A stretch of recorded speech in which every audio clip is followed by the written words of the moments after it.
আমরা মন্ত্রিসভা বসে ঠিক করেছি যে পশ্চিমবঙ্গ নামটার ব্যাপক একটা ঐতিহ্য লুকিয়ে রয়েছে। বাংলার বাড়ি নাম বদলে হলো পশ্চিমবঙ্গ আবাস। বৃহস্পতিবার মন্ত্রিসভার বৈঠকে এই সিদ্ধান্ত হয়েছে। এদিন বৈঠকের পর মুখ্যমন্ত্রী শুভেন্দু অধিকারী জানান, পশ্চিমবঙ্গ নামটির একটি ইতিহাস ও ঐতিহ্য আছে। এই নাম আমরা কখনো ভুলতে দিতে পারি না, এটা আমাদের কর্তব্যের মধ্যে পড়ে। একই সঙ্গে পশ্চিমবঙ্গ তৈরির পেছনে শ্যামাপ্রসাদ মুখোপাধ্যায়ের অবদানের কথাও তুলে ধরেন তিনি। পাশাপাশি বলেন, পশ্চিমবঙ্গ নামটির পেছনে অনেক ইতিহাস লুকিয়ে আছে, যা বর্তমান ও আগামী প্রজন্মের জানা দরকার। তাঁর দাবি, পশ্চিমবঙ্গ নামের সঙ্গে বিভাজনের এক বেদনাদায়ক ইতিহাস জড়িয়ে রয়েছে। সেই অতীতের স্মৃতি নতুন প্রজন্মের কাছেও তুলে ধরতে সরকার বদ্ধপরিকর। এ বিষয়ে সরকার তার অবস্থান থেকে সরে আসবে না বলেও জানান তিনি। কারণ বিভীষিকাময় দেশভাগ যেদিন হয়েছিল 1947-এ, সেদিন আমাদেরকে পাকিস্তানে নিয়ে যাওয়ার চক্রান্ত হয়েছিল, পূর্ব পাকিস্তানে। সেদিন ডক্টর শ্যামাপ্রসাদ মুখার্জির নেতৃত্বে পূর্ব পাকিস্তান দ্বিখণ্ডিত হয় পশ্চিমবঙ্গ আইনসভায় 58-21 ভোটে, এবং তার ফলেই পশ্চিমবঙ্গ সৃষ্টি হয়েছে।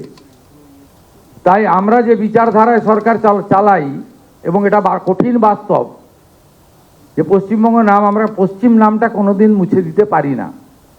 পশ্চিম নামটা তৈরি করার মধ্য দিয়ে অনেক ইতিহাস লুকিয়ে রয়েছে, যা বর্তমান প্রজন্ম, আগামী প্রজন্ম জানা দরকার। তাই আমরা বাংলার বাড়ির নাম পরিবর্তন করে মন্ত্রিসভা সিদ্ধান্ত নিয়েছি, এটি পশ্চিমবঙ্গ আবাস নামে পরিচিত হবে। পশ্চিমবঙ্গের নাম আমরা কখনো ভুলতে দিতে পারি না, এটা আমাদের কর্তব্যের মধ্যে পড়ে।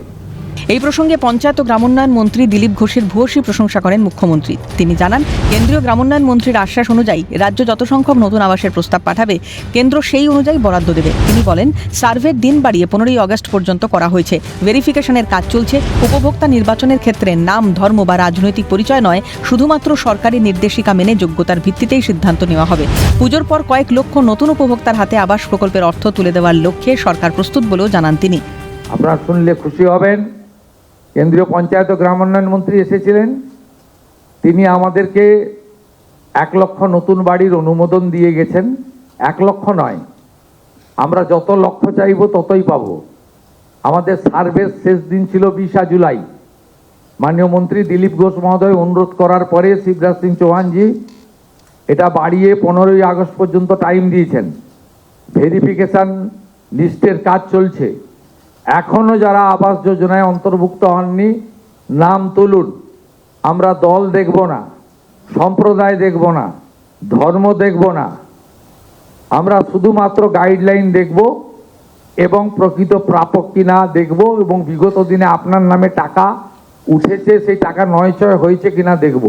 এই কয়েকটা ক্রাইটেরিয়া দেখার পরে উনি কথা দিয়ে গেছেন 20 লাখ, 25 লাখ, 30 লাখ, 40 লাখ, যত বাড়ি লাগবে ভারত সরকার আমাদেরকে অর্থ সাহায্য করবে। স্টেট শেয়ারটা দেওয়ার জন্য আমরা প্রস্তুত রয়েছি।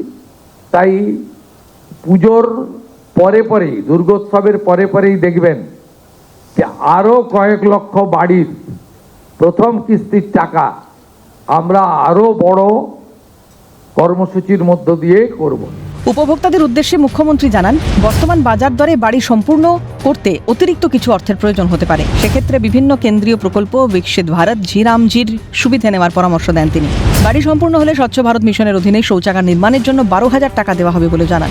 পাশাপাশি প্রধানমন্ত্রী সূর্যঘর প্রকল্পে যুক্ত হয়ে সৌরবিদ্যুৎ ব্যবস্থার জন্য কেন্দ্রীয় ভর্তুকি এবং তপশিলি জাতি ও উপজাতি পরিবারগুলির জন্য রাজ্যের অতিরিক্ত 15,000 টাকার সহায়তার কথা উল্লেখ করেন মুখ্যমন্ত্রী। আমি শুধু বলবো যে এই আজকে সিমেন্ট, স্টিল, বালি ইত্যাদির যে দাম, এক্ষেত্রে আপনাদের বাড়ি সম্পূর্ণ করতে গেলে আরো নিজেদেরকে কিছু অর্থ হয়তো লাগাতে হবে। কিন্তু আমাদের মাননীয় প্রধানমন্ত্রী একটা সুযোগ করে দিয়েছেন, বিকশিত ভারত জি-রামজি। এখানে এই কাজ ইতিমধ্যে শুরু হয়েছে, এবং আপনারা এই ক্ষেত্রে কিছু ম্যান্ডেট, কিছু ম্যান পাওয়ার বিকশিত ভারত জি-রামজির মধ্যে থেকেও পেতে পারেন অ্যাডিশনালি। এবং এই বাড়িগুলো সম্পূর্ণ হলে একটি করে স্বচ্ছ ভারত মিশনের অন্তর্গত শৌচালয় 12,000 টাকা করে আপনারা প্রত্যেকে পাবেন। সম্পূর্ণ হয়ে গেলে এটা আপনাদের অতিরিক্ত পাওনা। তার সাথে আপনি যদি চান ইলেকট্রিকের বিল আপনার দিতে আপনার অর্থনৈতিক অসুবিধা হচ্ছে, আপনি প্রধানমন্ত্রী সূর্য ঘরেও যুক্ত হয়ে যেতে পারেন। অর্থাৎ আপনি সোলার প্যানেল পাবেন 100 ইউনিটে 30,000 টাকা সাবসিডি, 200 ইউনিটে 60,000 টাকা সাবসিডি 300 ইউনিটে 78,000 টাকা সাবসিডি ফ্রম সেন্ট্রাল গভর্নমেন্ট। আর যদি SC/ST পরিবার হন, পশ্চিমবঙ্গ সরকার নিজস্ব অর্থ থেকে আরও 15,000 টাকা আপনাকে অতিরিক্ত সাহায্য করবে। দুর্নীতির বিরুদ্ধে জিরো টলারেন্স, বিভ্রান্তি ছড়ালেই কড়া ব্যবস্থা। সরকারি অফিস, পঞ্চায়েত বা পুরসভায় ঘুষ বা টাকা দিয়ে আর কোনো বেআইনি কাজ করা যাবে না। সরকারি দপ্তরে স্বচ্ছতা বজায় রাখা, দুর্নীতি দমনে প্রশাসনের কঠোর অবস্থানের কথা স্পষ্ট করেন রাজ্যের প্রশাসনের প্রধান। আপনারা আজকে দেখছেন কেমন ধরা পড়ছে। অ্যান্টি করাপশন ব্রাঞ্চ জামবনির জয়েন্ট ভিডিও হাতে নাতে ধরা পড়েছে। কোনো সরকারি অফিসে, কোথাও পঞ্চায়েত অফিসে, পুরসভাতে টাকা দিয়ে আর কিছু কাজ হবে না। এই পোস্ট করে দিয়েছি সোশ্যাল মিডিয়ায়। জামবনির ভিডিও হাতে নাতে ধরা পড়েছে। 2 লক্ষ টাকা ঠিকাদারের কাছ থেকে নিচ্ছিল।